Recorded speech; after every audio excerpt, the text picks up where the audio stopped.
Como se perceberá pelo que vai dizer. Pois muito obrigado. Foi com alguma surpresa que, para não dizer mais, que assumi uma chamada do Pedro, com a ideia que eu considero peregrina e muito ousada, de me convidar para dizer umas palavras sobre este livro.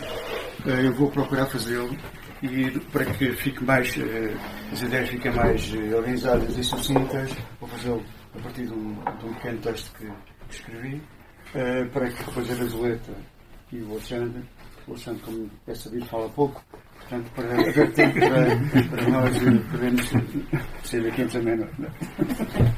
Este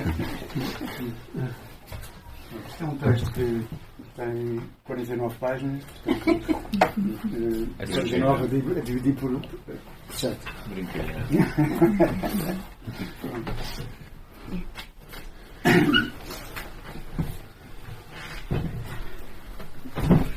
Vai ser difícil, é o calor. Entre aqueles autores que nos nossos dias mais têm vindo a debruçar sobre o âmbito relativamente restrito, e restrito porque descolo dos arcanos da personalidade, isto é, da natureza essencial e do espírito idiosincrático do ser e do ser-se português, entre esses está certamente Pedro Martins, o autor e pensador que aqui hoje nos reúne. Na verdade, desde há perto de 2 décadas que vem Pedro Martins construindo uma obra hermenêutica de grande relevo e importância, daquilo que com justo rigor podemos chamar releitura arqueossimbólica das nossas origens ocultas e da nossa história encoberta. Com um tal propósito tem vindo o autor a levar a cabo uma verdadeira radiografia da nossa condição de séculos e por via disso também muito de quanto no nosso destino permanece oculto, encoberto ou tão só adiado.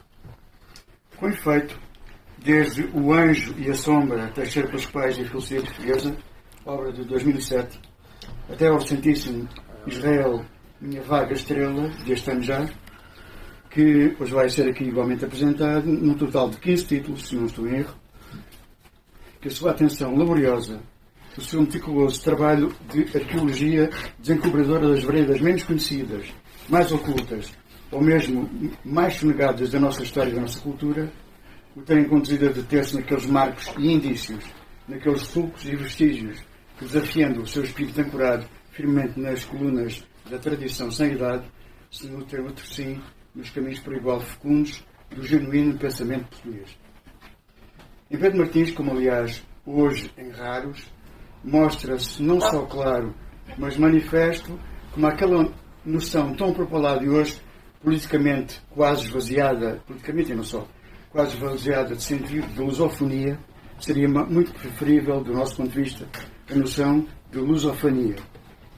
Com efeito, se a língua portuguesa é importante, vital mesmo, para a identidade lusíada, para a assim chamada comunidade lusíada, não é menos no que isso se exprime e manifesta da essência do que é ser falante, ser senciente e ser pensante em português, e desse modo poder vir a ser lugar epifânico daquele espírito que peregrina na vida espiritual, pessoal e social de todo o luso, no sentido amplo e mais antigo deste termo. Tributário do magistério iniciador e iniciático de António Telmo, Senhor Pedro Martins, de um incansável labor pesquisante, aparelhado das mais formantes e informadas leituras, alimentado nas fontes e nos arquétipos vivos da arte, da literatura e do pensamento genuinamente português, Pedro Martins dá-nos em A Heresia Portuguesa um olhar penetrante sobre o país subterrâneo a que o próprio subtítulo da obra alude no transcurso da introdução entre nós da Inquisição e a Revolução de 64, marcos miliários entre os quais foca a sua atenção nesta obra.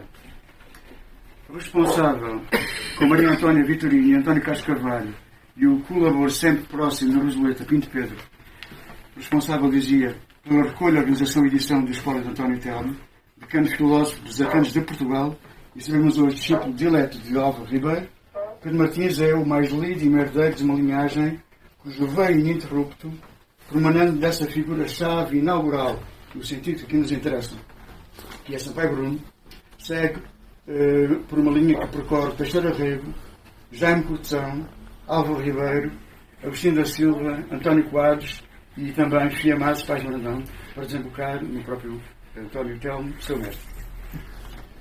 Espero estar a ser exato. Nem por isso, porém, como outros na verdade acabaram um pouco mais do que fazendo, nem por isso Pedro Martins tem quedado numa qualquer forma de epigonia infecunda e replicante do recebido por tradição, que não de resto é oral e direta, desbravando caminhos não percorridos e veredas algumas inóspitas, até agora inexploradas. Pediu-me Pedro Martins, e volta ao princípio, em convite que muito me honra que fale sobre o seu penúltimo livro, que tem por título A Heresia Portuguesa, da Inquisição à Revolução, o País Subterrâneo. Sabendo-me embora aquém de quanto a obra e o autor exigem, senti não dever, logo não poder, enjetar o convite.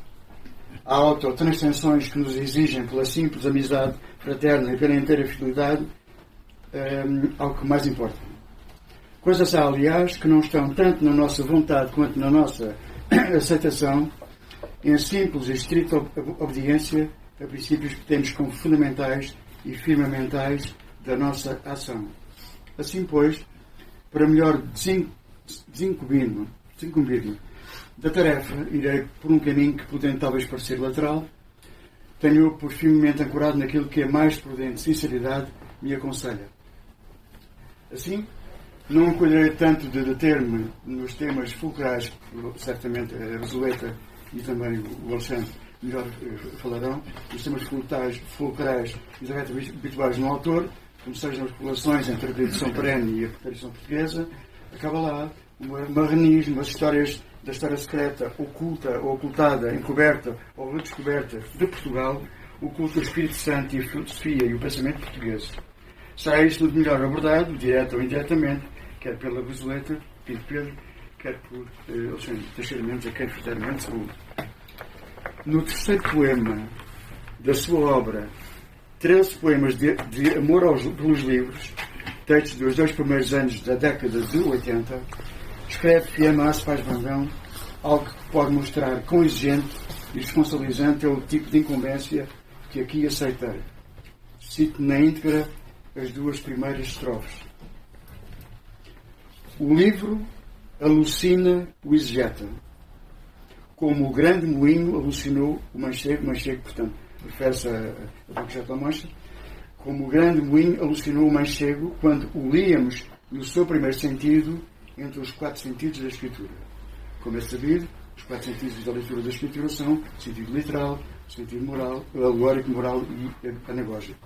Fiando alude, portanto, aqui ao sentido meramente literal, que nestes autores é sempre dissimulador e logo enganador e despistante. Percebe Fiamma? Todo o livro, suponho que exegeta, todo o livro roda como um moinho ibérico, e porque nenhum moinho tem a ver essencialmente com nenhum autor, o crítico deduz que um moinho é um livro.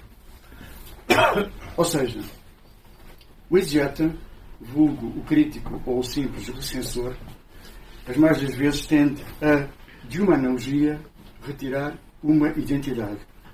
Ora força esta, fugindo das chaves, que mais parecem os moinhos de Dom Quixote, ora despreza aquela, assobiando para o lado que lhe convém, conforme que melhor sirva o seu pré-inquinado propósito. A miúde nem é propriamente por mal. O problema é que também não é por bem.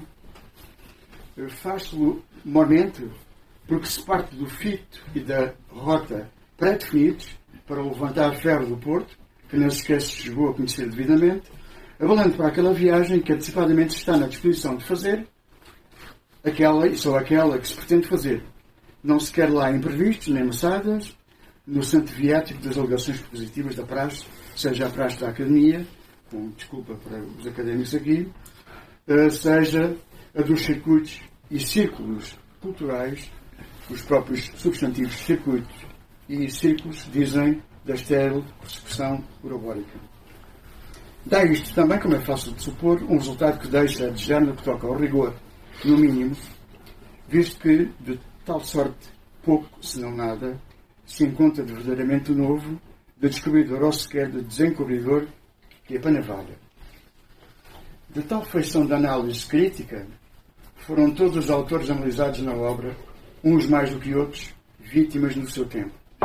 E ainda hoje, não fora um António Telmo, vindo as suas pisadas de Pedro Martins, e raros outros, para que o verdadeiro gênio de cada um delas figuras, seja a pouco e pouco aclarado e reposto. Não assim, portanto, como esses críticos, Pedro Martins. Por isso, os seus livros, exercícios como são de rara seriedade intelectual na procura da descoberta da verdade histórica em cada momento apurável, e que ele abnegadamente reconstrói mediante meticulosa decifração dos códigos, das cifras usadas pelos autores e pelos temas sobre os quais se debruça. Os seus livros são não apenas um rico nutriente para o espírito, mas não estarei longe da verdade se é que prendem tanto ou mais o leitor que um bom romance. É este e aqui, pois, um aberto desafio da minha parte para que leiam as suas obras e os temas e autores que Pedro Martins estuda e assim o comprovem. Um aspecto que importa relevar é que, sendo embora específica cada uma aos respectivos propósitos, poderia todavia a linguagem cifrada utilizada por Luís de Camões, por Rodrigues Lobo, que são, portanto, analisados nesta obra, Teixeira Pascoais, Agostinho da Silva e Álvaro Ribeiro, ser vista de certo modo e em certa medida comparável àquela dissimulação codificada da linguagem dos alquimistas, também ela com um léxico todo ele muito próprio, usado, tal como no caso dos autores que este livro aborda, para, atente-se, comunicar a quem sabe ler o que está dito no que está escrito. Estudando com demora, detalhe e circunspeção cada um destes autores no seu tempo e circunstância, o livro procura saber de que modo lidaram eles na vida e na obra com a sua condição encoberta, marrana, ou outra em algo a isso similar, inconsciente ou autorrevelada, e como e de que modo a sombra ao fim eclarante da referida heresia, que eu poria também entre comas, se lhes manifestou como égide, impulsão, na obra de relevo de qualquer um deles, ainda quando a intenção íntima ou já como estranho fruto das contrariedades da vida de cada um. Porque é que eu ponho a heresia entre aspas também? Porque do meu ponto de vista, e é um ponto de vista obviamente que parte de uma posição pessoal e muito pessoal, o cristianismo que nós temos em Portugal é um cristianismo que já é desviante relativamente, portanto, à tradição, vamos dizer, não vamos chamar primordial, mas à tradição oriental do cristianismo. E, portanto, o que temos é, nestes autores, a haver uma heresia, é uma heresia relativamente a uma heresia. E, portanto, provavelmente a morte toda a respeito, de certo sentido. Dito isto, eu até poderia ficar-me por aqui e não terminaria certamente mal. O caso, porém, é que prometi a mim mesmo não ter nestas minhas pobres palavras um encerrá-las fechado, mas antes fazê-lo em modo decididamente aberto. Ocorrem, pois, de novo, palavras de Fiammazo Paz Brandão, do seu livro Novas Visões do Passado, título, aliás, que me parece bem poderia ser a designação do fito, do foco e do eixo do labor de que o nosso autor de há anos vem desenvolvendo. Novas Visões do Passado. Escreve ali Fiamma. Tudo o que eu disse com literalidade deverá aparecer agora o aviso de que a minha vida é mais hermética. Não menos poderá, porventura, dizer-se de Pedro Martins. Noutro lugar, dirá Fiamma as palavras com que termino. Só deve ler-me quem não teme reconhecer-se como leitor único. Muito obrigado.